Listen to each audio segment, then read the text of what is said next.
Turabaramukije amahoro y'Imana, bwoko bw'Imana aho muri hose kw'isi yose nzima. Reka icubahiro cose kirushirize guhabwa Imana ubugira kandi. Imana igenda ituzigama, Imana igenda ituzitirira, Imana igenda itugirira neza ku musi ku musi. Reka dufate kano kanya keza dusangire rino jambo ry'Imana tubona mw'Izaburi igice ca 20, duhere ku murongo wa mbere. Hari amajambo meza cane, nawe reka tuyasangire, urahawe ikaze tuyasangire. Zaburi igice ca 20 guhera ku murongo wa mbere kugera ku murongo w'8 haravuga hati: Uhoraho akwishure ku musi w'amagorwa, izina ry'Imana ya Yakobo rigushire hejuru, ikurungikire ugutabarwa kuva ahera h'urusengero, iguhe inkomezi ziva i Siyoni, yibuke amashikanwa yawe yose, yakire ikimazi cawe coshejwe, iguhe ico umutima wawe wifuza, ishitse inama zawe zose. Tuzovugishwa impundu n'agakiza kawe, kandi kubw'izina ry'Imana yacu tuzokwerekana amabendera yacu. Uhoraho ashitse ivyo usaba vyose. None menye yuko Uhoraho akiza uwo yarobanuje amavuta, azomwishura ari mw'ijuru ryiwe ryera, azomwishurisha ubushobozi bukiza bw'ukuboko kwiwe kw'iburyo. Bamwe bizigira imikogoti, abandi bizigira amafarasi, ariko tweho tuzokwizigira izina ry'Uhoraho Imana yacu. Barunamye baratemvye, ariko tweho tuvuye hasi turemye. Icubahiro kirushize kuba ic'Imana ubugira kandi. Abantu bafise ivyo bizigira. Hari uwizigiye amafaranga, hari uwizigiye amatungo, hari uwizigiye imikogoti, hari bizigiye amamodoka. Abantu bafise ibintu vyinshi bizigira, ariko tweho ku murongo w'indwi niwo wariko uratubwira ati: bamwe bizigira imikogote, abandi bizigira amafarasi, ariko tweho tuzokwizigira izina ry'Uhoraho Imana yacu. Ndumva mu vyo ugenda ucamwo vyose wokwizigira Imana yawe, niyo ishoboye vyose. Nta hantu na hamwe itogukura, kandi nta na hantu na hamwe itogushikana.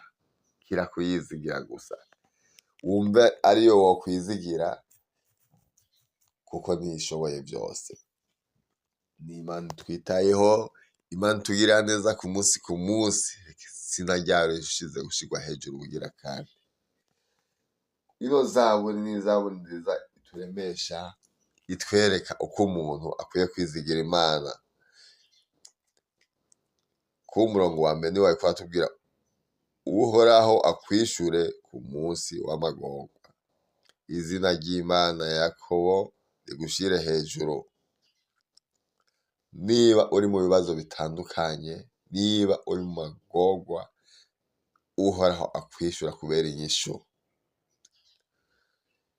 Ikurungikire ugutabarwa kuva ahera h'urusengero, iguhe inkomezi ziva i Siyoni, yibuke amashikanwa yawe yose, yakire ikimazi cawe coshejwe, iguhe ico umutima wawe wifuza, ishitse inama zawe zose.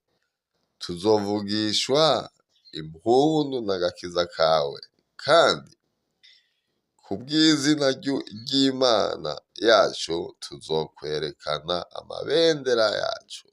Uhoraho ashitse ivyo usaba vyose. None menye yuko Uhoraho akiza uwo yarobanuje amavuta,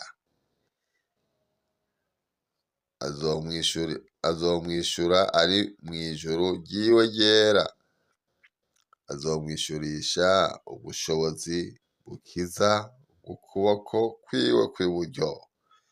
Bamwe bizigira imikogote, abandi bizigira amafarasi, ariko tweho tuzokwizigira izina ry'Uhoraho Imana yacu ishirwe hejuru cane.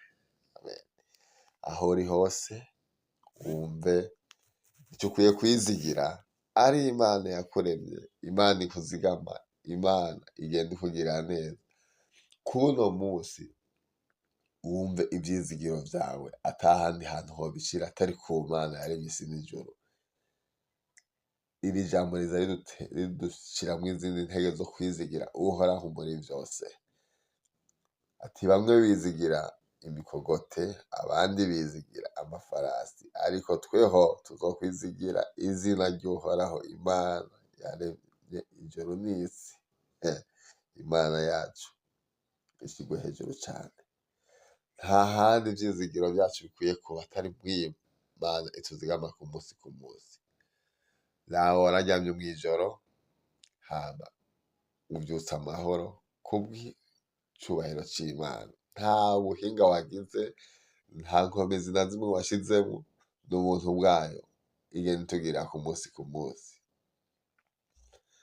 Reka uno musi umenye yuko ata wundi ukwiye kwizigira, ivyizigiro vyawe bibe mu Mana kuko niyo ishoboye vyose. Imana irushirize kubazigama, Imana irushirize kubagirira neza, Imana irushirize kubitaho, Imana irushirize kubakiza ingwara, Imana irushirize kubabera inyishu muri vyose. Mugire ibihe vyiza, icubahiro cose kirushirize guba ic'Imana igenda ituzigama